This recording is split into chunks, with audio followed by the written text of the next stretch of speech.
Hello everyone, आज हम लोग स्टार्ट कर रहे हैं एक नया सब्जेक्ट बेसिक इंजीनियरिंग ड्राइंग।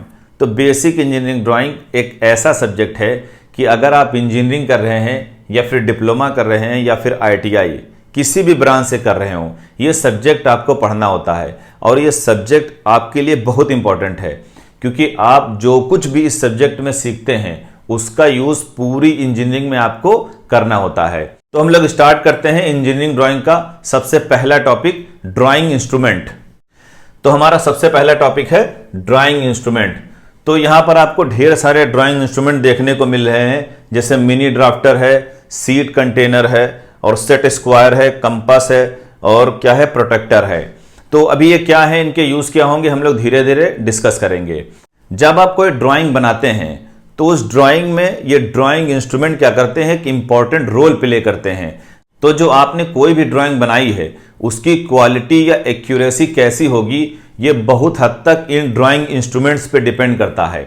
तो जब भी हम लोग ड्राइंग इंस्ट्रूमेंट खरीदते हैं तो हमें क्या करना चाहिए, ज़्यादा अच्छी क्वालिटी के ड्राइंग इंस्ट्रूमेंट खरीदने चाहिए, क्योंकि जब आप ज़्यादा अच्छी क्वालिटी के ड्राइंग इंस्ट्रूमेंट खरीदेंगे तो उनकी एक्यूरेसी भी ज़्यादा होगी और जो उससे ड्राइंग आप बनाएंगे तो वो ड्राइंग भी क्या होगी, ज़्यादा एक्यूरेट होगी। क्योंकि अगर आपके जो ड्राइंग इंस्ट्रूमेंट हैं उनमें ही कोई डिफेक्ट होगा, वो अच्छे नहीं होंगे, तो आप चाहे जितनी कोशिश कर लीजिए उससे जो ड्राइंग बनेगी वो क्या होगी, इनएक्यूरेट होगी और उसमें कोई ना कोई कमी रहेगी। तो अभी जो बातें हमने बताई हैं वो यहाँ पर लिखी हुई हैं, चाहे तो आप लिख सकते हैं। तो सबसे पहला ड्राइंग इंस्ट्रूमेंट देखते हैं, हमारा ड्राइंग बोर्ड। तो हमारा सबसे पहला इंस्ट्रूमेंट है ड्राइंग बोर्ड। असल में ड्राइंग बोर्ड इसलिए हमारा बेसिक इंस्ट्रूमेंट है क्योंकि हम इसी ड्राइंग बोर्ड के ऊपर क्या करते हैं, ड्राइंग शीट अपनी फिक्स करते हैं जिसके ऊपर हम लोग ड्राइंग बनाते हैं। तो ये जो ड्राइंग बोर्ड होता है ये सॉफ्ट वुड की स्ट्रिप से मिलकर बना होता है।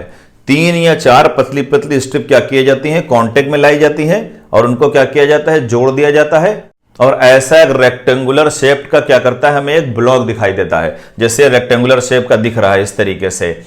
तो अब क्या करते हैं, जब लकड़ियों को जोड़ देते हैं तो ऊपर के सरफेस को क्या करते हैं, पूरी तरीके से फ्लैट कर देते हैं। और इस बोर्ड के पीछे 2 पतली पट्टी लकड़ी की लगाई जाती हैं, इसलिए लगाई जाती हैं जैसे क्या करे, यह थोड़ा मजबूत रहे। अब इस ड्राइंग बोर्ड की जो जनरल थिकनेस होती है, ये वाली थिकनेस, ये थिकनेस हम लोग इसको क्या करते हैं, 25 mm रखते हैं। मतलब जो स्ट्रिप यूज करते हैं उसकी स्ट्रिप की थिकनेस कितनी होती है, 25 mm। और इस ड्राइंग बोर्ड का जो लेफ्ट वाला एंड होता है इसे बोलते हैं वर्किंग एज, क्योंकि यहां पर हम लोग क्या करते हैं, टी स्क्वायर को रखते हैं। टी स्क्वायर क्या होता है अभी हम लोग देखेंगे, वो जनरली हॉरिजॉन्टल लाइन ड्रॉ करने के काम आता है। तो जो एक इसका जो एंड होता है वो वर्किंग एज होता है, इसी की वजह से एक इसके लेफ्ट एंड को हम लोग क्या करते हैं, प्रॉपर स्ट्रेट रखते हैं। अगर हम इसको स्ट्रेट रखेंगे तो जो हमारी लाइन जाएगी हॉरिजॉन्टल, वो बिल्कुल परफेक्ट हॉरिजॉन्टल लाइन होगी। और जब हम कॉलेजेस या यूनिवर्सिटीज में जाते हैं तो यही ड्राइंग बोर्ड हमें क्या होते हैं, टेबल पे सेट दिखते हैं और थोड़ा आगे की तरफ झुके हुए होते हैं, जिससे हम आसानी से उसके ऊपर क्या करें, सीट को फिक्स कर दें और इजीली क्या करें, उसके ऊपर हम लोग ड्राइंग बना सकें। तो अभी हमने बताया कि इस ड्राइंग बोर्ड की कुछ थिकनेस होती है, जैसे 25 mm। तो क्वेश्चन ये उठता है कि इस ड्राइंग बोर्ड की कुछ डायमेंशंस भी होती है। तो देखते हैं ये ड्राइंग बोर्ड किस डायमेंशन के होते हैं, मतलब किस लंबाई और किस चौड़ाई के होते हैं। तो नेक्स्ट देखते हैं डायमेंशन ऑफ ड्राइंग बोर्ड। जैसे ये देखिए कि डिफरेंट डिफरेंट साइज के हमारे ड्राइंग बोर्ड होते हैं। तो क्वेश्चन ये उठता है, जो ये ड्राइंग बोर्ड हैं डिफरेंट डिफरेंट साइज के हैं, इनके साइज को कौन डिसाइड करता है, तो इनके साइज को डिसाइड करता है BIS। BIS ये होता है bureau of Indian standard, bureau of Indian standard. अच्छा, ब्यूरो ऑफ इंडियन स्टैंडर्ड क्या है, एक ऑर्गेनाइजेशन है। ये ऑर्गेनाइजेशन क्या करती है, ड्राइंग के लगभग सारी चीजों को स्टैंडर्डाइज करती है। स्टैंडर्डाइज का मतलब कि उनकी एक फिक्स डायमेंशन बताती है और हम लोग उसी डायमेंशन के अकॉर्डिंग क्या करते हैं, उस पार्टिकुलर चीज को बनाते हैं। तो BIS क्या करता है, ये हमें बताता है कि जो हमारे ड्राइंग बोर्ड जनरली होते हैं वो 4 डायमेंशंस के होते हैं। पहले डायमेंशंस को हम लोग बोलते हैं B0 या फिर B0, दूसरे वाले को बोलते हैं B1 और तीसरे वाले को B2 और चौथे वाले को B3। तो ये 4 टाइप के ड्राइंग बोर्ड हमको देखने को मिलते हैं। तो हम लोग जो पहला वाला बोर्ड देखते हैं B0, उसकी डायमेंशन होती है 1000 × 1500 mm में। तो 1000 क्या है, 1000 इसकी विड्थ है, ये वाली चौड़ाई, ये है 1000। और इसकी लेंथ कितनी है, इसकी लेंथ है 1500। तो जनरली जो हम लोग ड्राइंग में डायमेंशन देखते हैं वो विड्थ इनटू लेंथ के फॉर्म में लिखी होती हैं, जबकि हम लोग जनरल क्या पढ़ते आते हैं, लेंथ इनटू विड्थ, मतलब लंबाई गुणे चौड़ाई। उसी तरीके से B1 बोर्ड होता है, उसकी डायमेंशन क्या होती है 700 इंटू 1000। उसी तरीके से B2 होता है, उसकी डायमेंशन क्या होती है 500 इंटू 700। इसी तरीके से होता है B3, उसकी डायमेंशन क्या होती है 350, मतलब 350 गुणे 500। तो ये डिफरेंट डायमेंशंस के क्या होते हैं, ड्राइंग बोर्ड होते हैं। हमें जब भी ड्राइंग बोर्ड यूज करना होता है तो इन्हीं डायमेंशंस के अकॉर्डिंग क्या करते हैं हम लोग, ड्राइंग बोर्ड यूज करते हैं। क्योंकि जो सीट होती है उस सीट का भी स्टैंडर्डाइजेशन कौन करता है, BIS करता है। अगर आप ड्राइंग बोर्ड इसके हिसाब से नहीं चूज करेंगे तो जब आप सीट लेंगे वो सीट किसके हिसाब से आती है, ब्यूरो ऑफ इंडियन स्टैंडर्ड के, तो वो सीट क्या करेंगी, इस प्रॉपर ड्राइंग बोर्ड पे फिट नहीं बैठेंगी। तो ये जो ऊपर वाले ड्राइंग बोर्ड आपको दिख रहे हैं, ये जो 2 ड्राइंग बोर्ड हैं, ये वाले 2, ये 2 ड्राइंग बोर्ड क्या होते हैं, जनरली इंजीनियर्स यूज करते हैं अपने ऑफिस में। उन्हें क्या करना होता है, जब बड़ी ड्राइंग बनानी होती है तो वो लोग क्या करते हैं, इन ड्राइंग बोर्ड्स का यूज करते हैं। पर जब हम लोग कॉलेजेस या यूनिवर्सिटीज में जाते हैं तो वो जनरल हम लोग क्या करते हैं, ये नीचे वाले 2 बोर्ड हमें अपने कॉलेजेस और यूनिवर्सिटीज में देखने को मिलते हैं। जो बोर्ड कौन से हैं, B2 और B3, और जिनके डायमेंशंस क्या है 500 इंटू 700। ये 500 क्या है, विड्थ है, चौड़ाई, और 700 क्या है, लेंथ है। हमने बताया ना कि ड्राइंग में लंबाई गुणे चौड़ाई ना लिख करके चौड़ाई गुणे लंबाई जनरली हम लोग लिखते हैं। नेक्स्ट हमारा ड्राइंग इंस्ट्रूमेंट है टी स्क्वायर। तो टी स्क्वायर क्या होता है, टी स्क्वायर ये जनरली वुड का या फिर प्रेजेंट टाइम में ट्रांसपेरेंट प्लास्टिक का भी बना हुआ आता है। इसके 2 हिस्से होते हैं, एक ये देखो, ये वाला कहलाता है स्टॉक और ये वाला हिस्सा कहलाता है ब्लेड। ये स्टॉक और ब्लेड दोनों एक दूसरे के साथ स्क्रू किए जाते हैं 90 डिग्री एंगल पे। कितने एंगल पे, ये एंगल जो इनके बीच होता है वो क्या होता है 90 डिग्री होता है। और ये वाला जो इसका किनारा होता है, ये जो एज होता है, ये एज कहलाता है वर्किंग एज। क्या कहलाता है, वर्किंग एज। वर्किंग एज से हम लोग क्या करते हैं, वर्किंग एज से हम लोग क्या करते हैं, हॉरिजॉन्टल लाइन ड्रॉ करते हैं। तो हॉरिजॉन्टल लाइन कैसे ड्रॉ की जाती है, तो जो हमारे पास ड्राइंग बोर्ड होता है, तो ड्राइंग बोर्ड हमने बताया था ना उसका कि जो लेफ्ट वाला हिस्सा होता है, हम लोग फिर से देख लेते हैं ड्राइंग बोर्ड। ये देखिए, ये जो ड्राइंग बोर्ड है इसका जो लेफ्ट वाला हिस्सा है ये वाला, ये क्या होता है, वर्किंग एज कहलाता है। हम लोग क्या करते हैं, यहीं पर इस तरीके से देख लीजिए, ये जो हमारा दिख रहा है, ये देखिए ये बन गया हमारा टी स्क्वायर। टी स्क्वायर को ऐसे रख देते हैं और इसे क्या कर सकते हैं, ऊपर नीचे स्लाइड करा सकते हैं। एक पार्टिकुलर जगह पर रखते हैं और ऐसे क्या करते हैं, हॉरिजॉन्टल लाइन ड्रॉ कर देते हैं, फिर इसको नीचे खिसकाते हैं। तो ये टी स्क्वायर क्या करता है, हॉरिजॉन्टल लाइन ड्रॉ करने के काम आता है। और ये वाला जहां से हम लोग लाइन ड्रॉ करते हैं रख के, उसे बोलते हैं वर्किंग एज। तो एक काम तो टी स्क्वायर का समझ में आ गया कि हॉरिजॉन्टल लाइन ड्रॉ करने के काम आता है। कौन सी लाइन है, हॉरिजॉन्टल लाइन। स्ट्रेट लाइन तो होगी ही होगी वो, लेकिन वो हॉरिजॉन्टल लाइन उसका ड्रॉ करना मेन मकसद है। दूसरा टी स्क्वायर काम क्या करता है, दूसरा क्या करता है, सेट स्क्वायर के लिए बेस प्रोवाइड करता है। तो सेट स्क्वायर हमारा क्या होता है, इस तरीके का इंस्ट्रूमेंट होता है। तो हम लोग क्या करते हैं, ये टी स्क्वायर के ऊपर क्या करते हैं, यहां लाके रख देते हैं।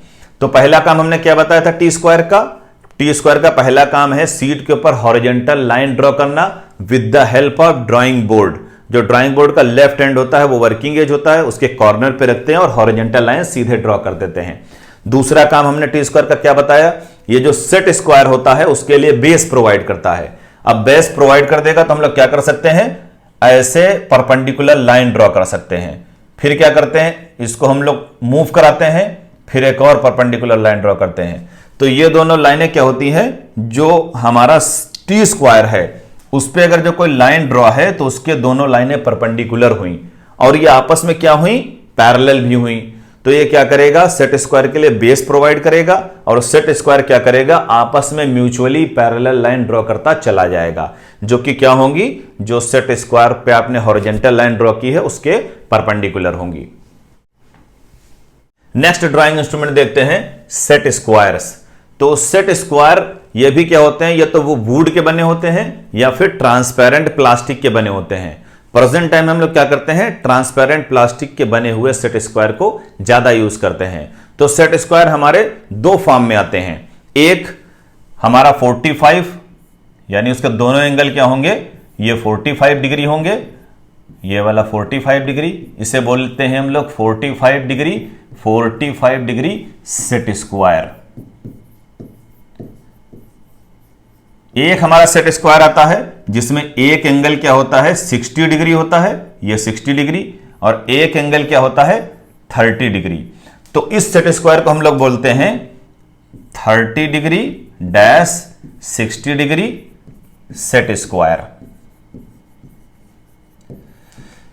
तो क्वेश्चन ये उठता है कि ये जो सेट स्क्वायर है, हमने बताया ना वुड के भी होते हैं और ट्रांसपेरेंट प्लास्टिक के भी होते हैं। तो ये सेट स्क्वायर करते क्या है, सेट स्क्वायर का काम होता है स्ट्रेट लाइन ड्रॉ करना। तो हम लोग सेट स्क्वायर की हेल्प से स्ट्रेट लाइन ड्रॉ कर सकते हैं except horizontal line. Horizontal line set square से इसलिए नहीं ड्रॉ होती है क्योंकि प्रॉपर हॉरिजॉन्टल लाइन हम लोग किससे ड्रॉ करते हैं, टी स्क्वायर से।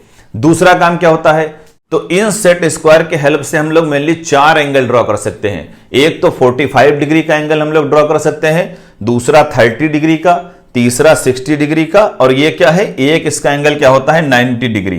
तो हम लोग 90 डिग्री का भी एंगल क्या कर सकते हैं, ड्रॉ कर सकते हैं। और इन सेट स्क्वायर की हेल्प से हम लोग क्या कर सकते हैं, म्यूचुअली पैरेलल लाइन ड्रॉ कर सकते हैं। मतलब क्या करिए, एक ऐसा लाइन ड्रॉ करिए, फिर सेट स्क्वायर को शिफ्ट कराइए, फिर और ड्रॉ करिए, फिर शिफ्ट कराइए और ड्रॉ करिए।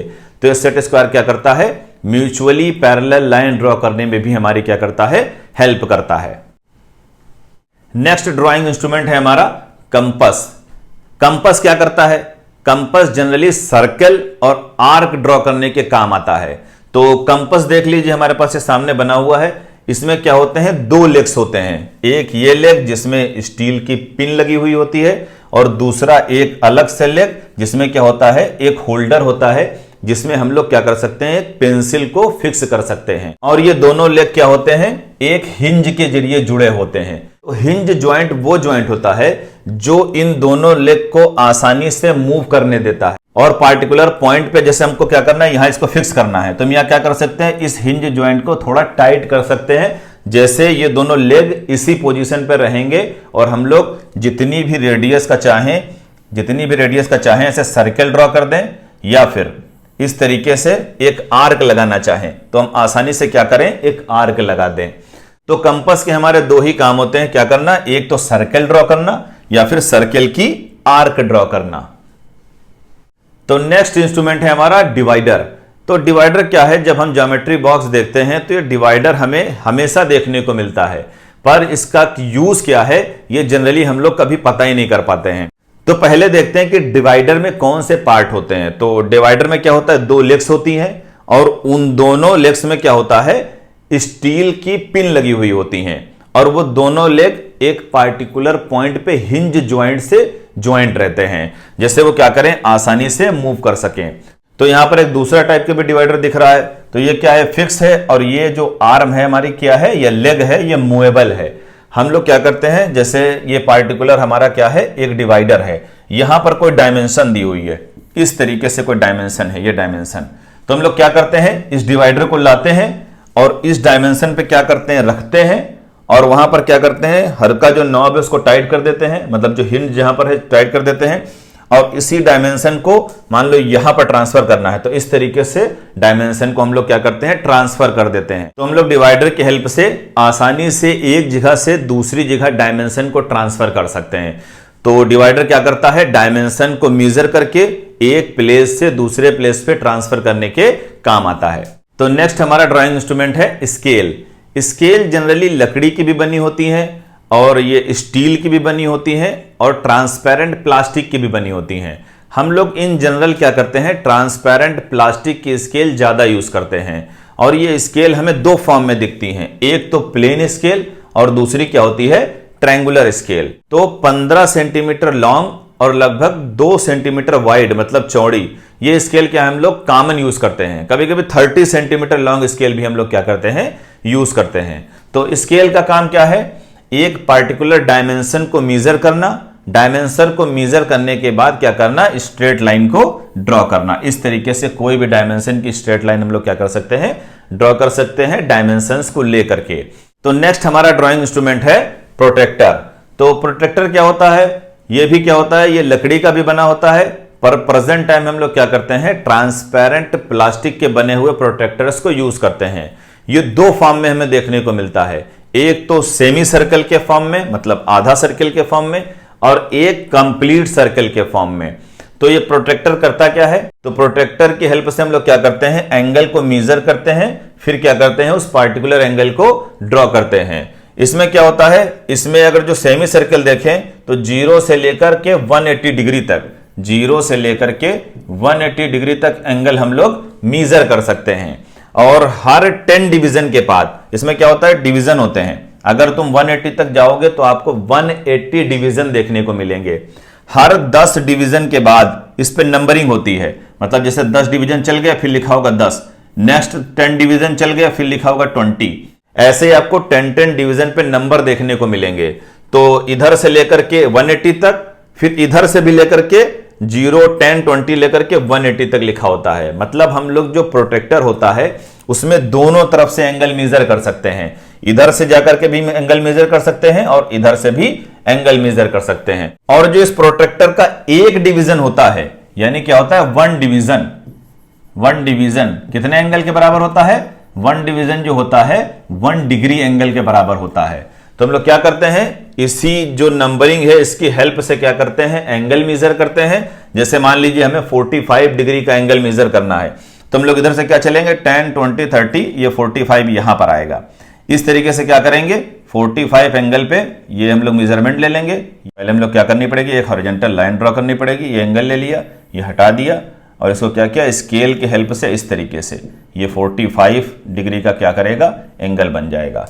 तो हम लोग क्या करते हैं, प्रोट्रैक्टर की हेल्प से एंगल को मेजर करते हैं, देन क्या करते हैं, पार्टिकुलर एंगल्स को ड्रॉ कर लेते हैं। नेक्स्ट देखते हैं हमारा फ्रेंच कर्व्स। तो फ्रेंच कर्व का क्या काम होता है, तो इससे पहले हम लोगों ने पढ़ा था कंपस के बारे में। कंपस का काम क्या था, कंपस का काम था या तो सर्कल बनाना या फिर क्या करना, आर्क लगाना। तो आर्क क्या है, एक कर्व का ही हिस्सा है, लेकिन कुछ कर्व ऐसे होते हैं जो कंपस की हेल्प से ड्रॉ नहीं किया जा सकते हैं। जैसे अगर जो इस तरीके का कर्व है तो इसको आप कंपस की हेल्प से ड्रॉ नहीं कर सकते हैं। इन डिफरेंट डिफरेंट कर्व्स को, जिनको हम लोग कंपस की हेल्प से ड्रॉ नहीं कर सकते हैं, वो फ्रेंच कर्व की हेल्प से ड्रॉ किए जाते हैं। तो फ्रेंच कर्व में डिफरेंट डिफरेंट कर्व पहले से क्या होते हैं, कटे हुए होते हैं। तो जहां पर जिस टाइप का कर्व ड्रा करना होता है उससे हम लोग क्या करते हैं, फ्रेंच कर्व की हेल्प लेते हैं, और वो पार्टिकुलर कर्व, जैसे यहां ड्रॉ करना है तो फ्रेंच कर्व है, इस तरीके से ऐसे रख के क्या करते हैं, ये कर्व ड्रॉ कर देते हैं। मान लो जैसे यहां पर कॉर्नर पे ये ऐसा कॉर्नर वाला ड्रॉ करना है, तो ऐसे क्या करते हैं, इस तरीके से रख के डिफरेंट डिफरेंट कर्व ड्रॉ कर देते हैं। तो ये फ्रेंच कर्व क्या होते हैं, ट्रांसपेरेंट प्लास्टिक में आते हैं। लेकिन कुछ सेट स्क्वायर भी ऐसे आते हैं जिनमें क्या होता है, बीच में क्या कर दिए जाते हैं, ये फ्रेंच कर्व बना दिए जाते हैं। तो आपको अलग से फ्रेंच कर्व नहीं खरीदने पड़ते हैं। उसी सेट स्क्वायर में क्या होता है, आपको फ्रेंच कर्व मिलते हैं, और आपको जब कर्व ड्रॉ करना होता है तो सेट स्क्वायर का जो काम है वो तो अपना काम करेगा ही, साथ ही वो कर्व ड्रॉ करने में भी हेल्प करेगा, क्योंकि उसी सेट स्क्वायर के अंदर क्या करते हैं, हम लोग ये फ्रेंच कर्व ड्रॉ कर देते हैं। तो फ्रेंच कर्व का काम है वो कर्व्स ड्रॉ करना जो कंपस की हेल्प से ड्रॉ नहीं किया जा सकते हैं। नेक्स्ट है हमारा ड्राइंग पेपर। तो ड्राइंग पेपर क्या है, इंजीनियरिंग ड्राइंग के लिए क्या है, सबसे इंपॉर्टेंट चीज है। क्योंकि जब आप ड्राइंग पेपर या ड्राइंग शीट खरीदते हैं तो आपको मार्केट में क्या मिलते हैं, बहुत सी वैरायटी के ड्राइंग पेपर्स मिलते हैं। तो जब भी हम ड्राइंग पेपर खरीदते हैं तो हम ये ध्यान दें कि जो हम ड्राइंग पेपर ले रहे हैं वो थोड़ा क्या हो, टफ हो और उसकी स्ट्रेंथ ज्यादा हो, और वो ड्राइंग पेपर क्या हो, यूनिफॉर्म थिकनेस में हो, मतलब उसकी थिकनेस क्या हो, यूनिफॉर्म हो। और कोशिश करें जो हम लोग ड्राइंग पेपर ले रहे हैं वो ज्यादा से ज्यादा वाइट हो। और ड्राइंग पेपर जब हम लोग अच्छी क्वालिटी का लेंगे तो मान लीजिए जैसे हमारा ड्राइंग पेपर है, अगर हमने क्या किया, इस पे कोई चीज ड्रॉ की, अगर जो ये सही ड्रॉ नहीं हुई है तो हम लोग क्या करते हैं, इरेजर की हेल्प से इसे इरेज करते हैं। तो जब हम इरेज करते हैं, अगर ये हमारा जो ड्राइंग पेपर है ये अच्छी क्वालिटी का नहीं है, तो जब हम इरेजर से क्या करेंगे, इरेज करेंगे, तो यहां से क्या होता है, ये जो पेपर है इसके फाइबर छूटते हैं। इसका एग्जाम्पल आपको कॉपी में देखने को मिलेगा। जब आप कॉपी खरीदते हैं और उस पर पेंसिल से कुछ ड्रॉ करते हैं और रबर की हेल्प से उसे क्या करते हैं, इरेज करते हैं, तो वहां पर क्या होता है, रबर के साथ साथ उस पेपर के मतलब उस कागज के आपको फाइबर छूटते हुए दिखाई देते हैं। तो वहां पर क्या होता है, जो फाइबर हटते हैं उसकी वजह से पेपर क्या होता है, थोड़ा वीक हो जाता है। तो ड्राइंग पेपर भी क्या होते हैं, अलग अलग डायमेंशंस के आते हैं। हमने बताया भी था इन ड्राइंग पेपर्स की डायमेंशन को कौन स्टैंडर्डाइज करता है, BIS, bureau of Indian standard. तो ब्यूरो ऑफ इंडियन स्टैंडर्ड इनको कई तरीके से डिवाइड करता है। पेपर होता है A0 या A0 paper, A1 paper, A2 paper, इसी तरीके से A3, A4, A5 कई टाइप के पेपर होते हैं। तो वो क्या होता है, सबसे जो बड़ा पेपर होता है वो हमारा होता है A0 पेपर। इसी पेपर को जब लेंथ के अकॉर्डिंग काटा जाता है तो वो बनता है A1 पेपर, फिर A1 पेपर को काटा जाता है तो बनता है हमारा A2 पेपर। इस तरीके से डिफरेंट टाइप के हमारे क्या होते हैं, पेपर ड्राइंग में यूज किए जाते हैं।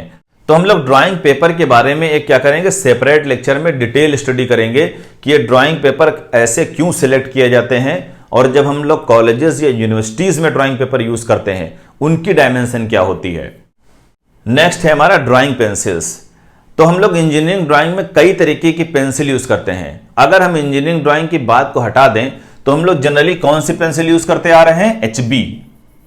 तो HB पेंसिल से हम लोग क्या करते हैं, लिखते हैं और सारी कहानी करते हैं। पर जब इंजीनियरिंग ड्राइंग की बात आती है तो इंजीनियरिंग ड्राइंग में पेंसिल का यूज और किस टाइप के पेंसिल यूज करेंगे उनका भी क्या है, एक अपना मतलब है। अपना मतलब इसलिए है क्योंकि जो पेंसिल की कैटेगरी है कि कौन पेंसिल डार्क चलेगी कि कौन सी पेंसिल हल्की चलेगी, वो ये डिसाइड करती है कि आप ड्राइंग में उन्हें कहां यूज करोगे।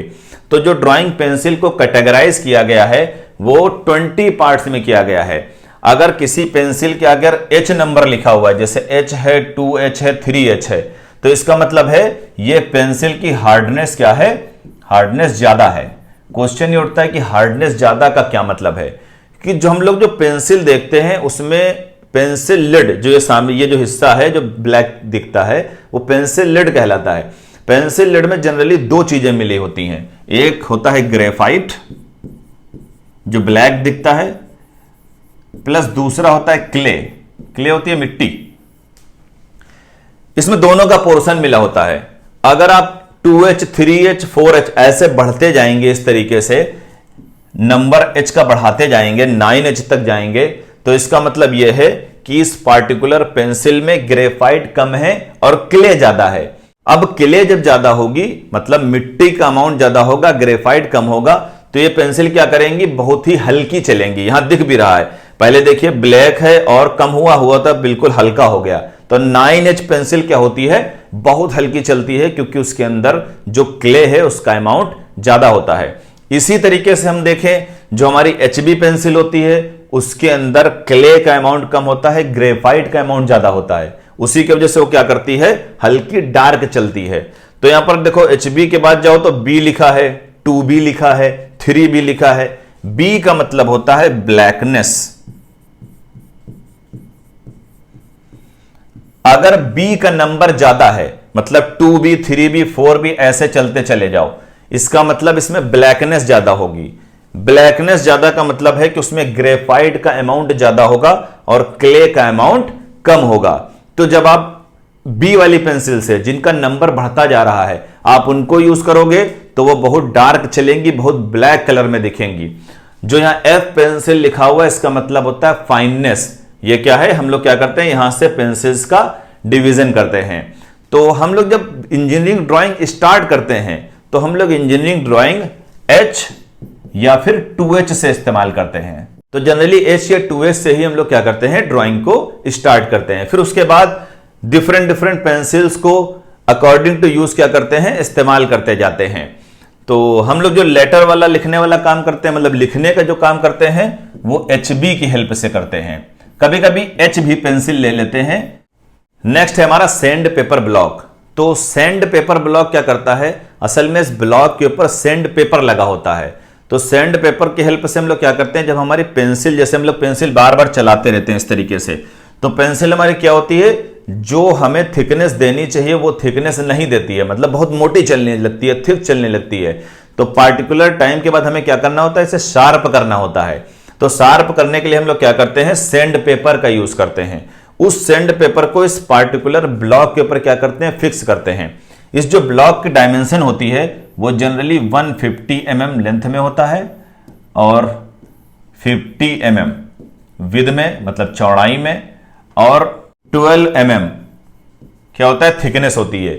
ये जो हमारा जो सैंड पेपर ब्लॉक है उसकी लेंथ जनरली हम लोग 150 mm लेते हैं और 50 mm क्या होती है, इसकी विद होती है, और 12 mm क्या लेते हैं, इसकी थिकनेस लेते हैं। तो इसी के ऊपर क्या करते हैं, ये सैंड पेपर ब्लॉक दिख रहा है, ये चिपका देते हैं। और जब पेंसिल हमारी मतलब चलाते चलाते मोटी हो जाती है तो हम लोग क्या करते हैं, इसके ऊपर इस तरीके से ऐसे ऐसे रगड़ लेते हैं। रगड़ने के बाद क्या होता है, ये क्या ज्यादा नुकीली हो जाती है और जितनी हम लोग थिकनेस चाहते हैं उस हिसाब से पेंसिल क्या करती है, चलने लगती है। फिर जब खराब हो जाती है तो फिर क्या करते हैं, इस सैंड पेपर ब्लॉक पे इस तरीके से रगड़ते रहते हैं बारी बारी। बार बार शार्पनर से इसे बनाना आसान नहीं होता है, क्योंकि जब आप शार्पनर यूज करते हैं या फिर कोई कटिंग ब्लेड यूज करते हैं तो पेंसिल क्या करती है, उसकी लेड टूटने के चांसेस बहुत रहते हैं। पर जब आप सैंड पेपर ब्लॉक पे इस तरीके से हल्के हाथ से रब करते हैं तो इजीली क्या होती है, वो शार्प हो जाती है और ज्यादा आसानी से और ज्यादा कम टाइम में हम लोग क्या करते हैं, उसको यूज करते रहते हैं। नेक्स्ट है हमारा इरेजर, जिसे रबर भी बोलते हैं।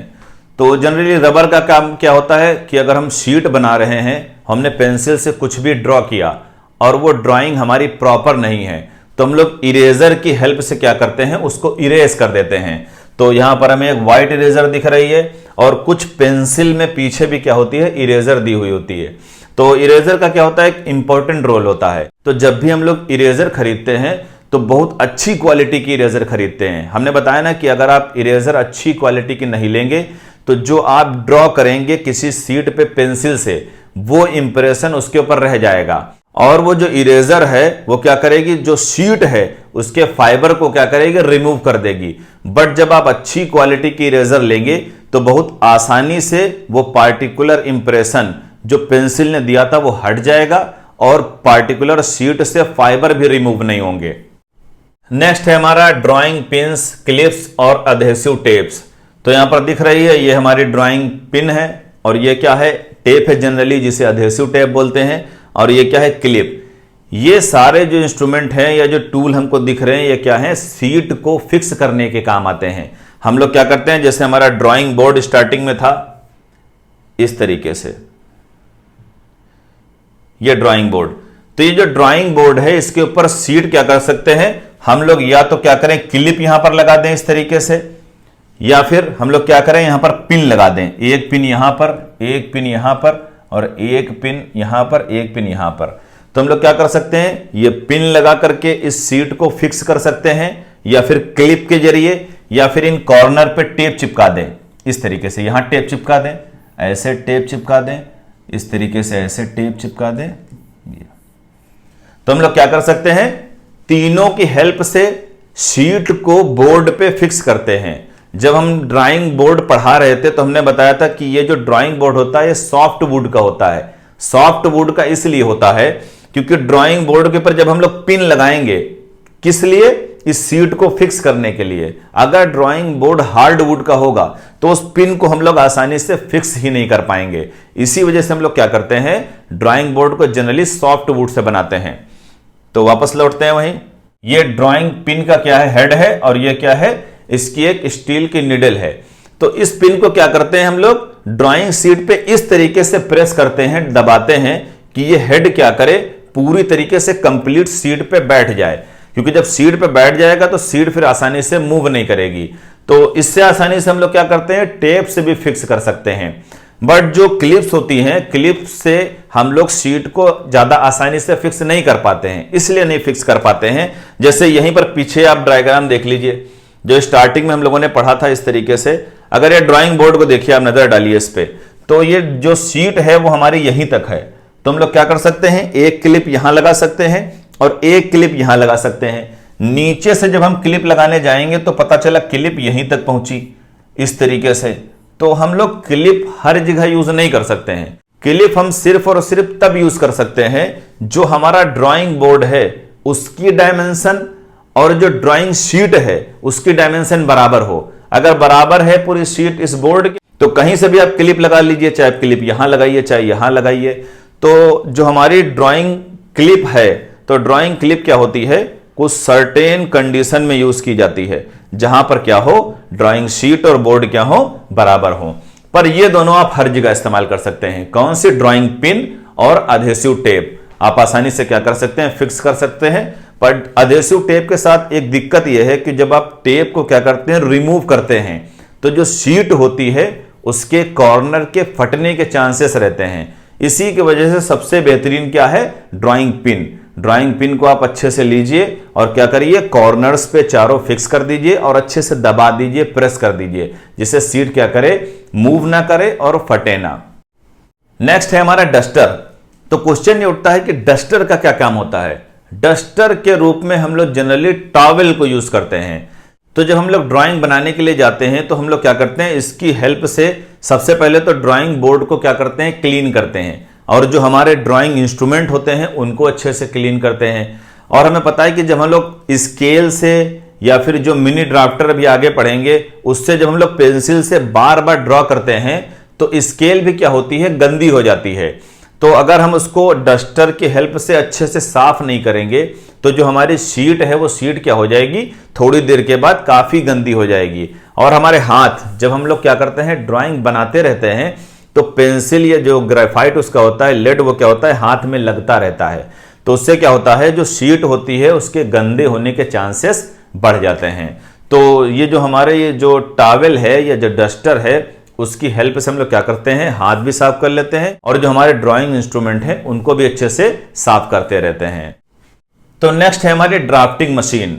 तो ड्राफ्टिंग मशीन का काम क्या है, तो ड्राफ्टिंग मशीन जो हम लोग नंबर ऑफ इंस्ट्रूमेंट यूज करते चले आ रहे हैं, जैसे टी स्क्वायर हो गया, सेट स्क्वायर्स हो गया, प्रोटेक्टर हो गया, स्केल हो गया, इन सब का कॉम्बिनेशन हमें देखने को मिलता है मिनी ड्राफ्टर में, जिसे ड्राफ्टिंग मशीन भी बोलते हैं। तो एक ड्राफ्टिंग मशीन हमारे पास रखी हुई है, उसकी हेल्प से हम लोग क्या करते हैं, उसके डिफरेंट पार्ट को समझने की कोशिश करते हैं। तो ये क्या है हमारी, ये देखिए हमारा मिनी ड्राफ्टर है, ये ड्राफ्टिंग मशीन है। तो इसमें क्या होता है, ये दो ब्लेड आपको दिख रहे हैं, इसके ऊपर क्या है, नंबरिंग की गई है, मतलब ये एक स्केल का भी काम करती है। और यहां पर लगा हुआ ये प्रोटेक्टर, तो इसमें एंगल बने हुए हैं, ये कहलाता है एडजस्टेबल प्रोटेक्टर हेड। मतलब किसी प्लेस पे इस ब्लेड को ले जा करके आप इसकी हेल्प से इसे टाइट कर सकते हैं। इसमें आपको ये दो आर्म दिखती हैं, ये वाली, ये होती हैं एडजस्टेबल आर्म, ये इन्हें बार्स भी बोलते हैं। और यहां पर क्या होता है, क्लैंप होता है। तो हम क्लैंप के जरिए क्या करते हैं, जो ड्राइंग बोर्ड होता है उसके ऊपर क्या करते हैं, इसको टाइट कर देते हैं। और ऐसे टाइट करने के बाद इस तरीके से, ये देखिए इस तरीके से हम लोग क्या करते हैं, इसको मूव कराते हैं इस तरीके से। किसके ऊपर, ड्राइंग शीट के ऊपर। तो ड्राइंग शीट के ऊपर इसको ऐसे मूव कराते हैं और डिफरेंट एंगल पे इसको इस तरीके से एडजस्ट कर सकते हैं। डिफरेंट एंगल पे एडजस्ट कर देते हैं और क्या करते हैं, इस हेड को, एडजस्टेबल हेड को टाइट कर देते हैं।